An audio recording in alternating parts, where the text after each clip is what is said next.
नाज़रीन अस्सलामु अलैकुम वरहमतुल्लाहि ताला बरकातुहू। नाज़रीन, उम्मीद करते हैं तमाम अहबाब खैर आफ़ियत से होंगे। जिसकी जो परेशानी हो, मौला करीम सबके परेशानी को दूर अता फ़रमाए।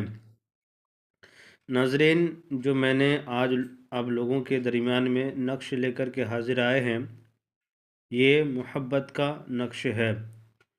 अगर आप किसी पर फ़रिफ्ता हो गए हों और उसके लिए बेचैन हो गए हो, तो अगर आपको कोई भी काम समझ में नहीं आ रहा है कि हम क्या करें कि उसे अपने मोहब्बत में हम गिरफ़्तार करें, तो इंशाअल्लाह ताला आप यकीन कामिल के साथ इस तरीके को और इस अमल को आज़माएं। इंशाअल्लाह ताला कामयाब नज़र आएंगे।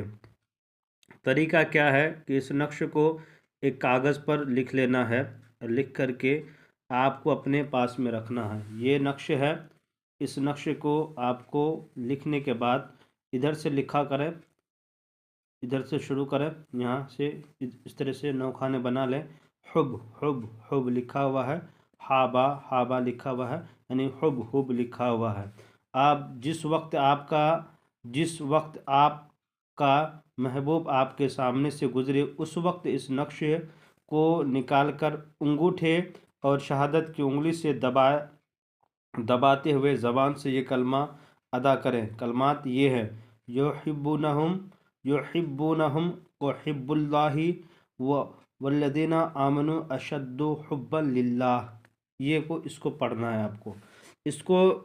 इस आयत जिसको मैंने आपको पढ़ कर के सुनाया है, इसको आपको लगातार पढ़ते रहना है। यानी कि दिन में एक बार या किसी वक्त भी एक बार ज़रूर इस अमल को करते रहें। जब आपका महबूब आपके सामने आए, जिसको अपने मोहब्बत में मुब्तला करना चाहते हैं, उसको ला करके उसके सामने में ला करके या अपने पास में इस नक्श को रखा करें। उसी वक्त निकाल करके शहादत की उंगली से और एक अपनी उंगली से, छोटी वाली उंगली से दबा करके इस नक्श को पढ़ने के लिए शुरू कर देना है। पढ़ना है जो मैंने आयत करीमा पढ़ करके आपको बताया है। युहिब्बुनहुम व हिब्बुल्लाहि वल्लज़ीना आमनु अशद्दु हुब्बन लिल्लाह। ये अमल करते रहना है। आपके महबूब जब तक आपके ऊपर आपकी मोहब्बत का इजहार ना करे, तब तक ये अमल करना है। आमिलीन तो यहाँ तक भी लिखे हैं कि कम से कम इस अमल को 10 दिन तक करते रहें।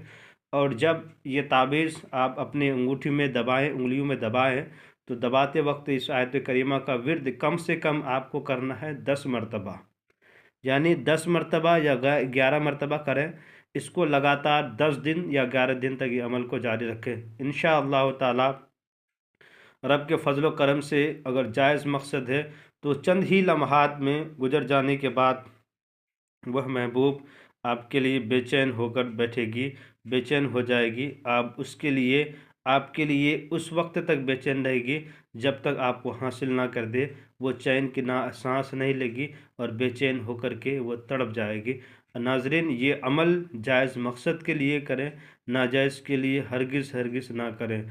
दूसरा फ़ायदा यह है कि अगर इस नक्श को दो आदमियों के दरमियान में जो एक दूसरे से ज़रूरत से ज़्यादा मोहब्बत करते हैं, तो अगर इसे रखते हो तो फाड़ दो। इन दोनों के दरमियान में रंज और जुदाई भी पैदा हो सकती है। इसी तरीके से ये नक्श का इस्तेमाल किया जाता है। इसमें बहुत सारी खूबी है। इंशाअल्लाह ताला हम दूसरी वीडियो में बताने की कोशिश करेंगे। ये था नाज़रीन आपके लिए छोटा सा मोहब्बत का अमल। इसे ज़रूर जायज़ मकसद के लिए इस्तेमाल करें। खुदा हाफिज़।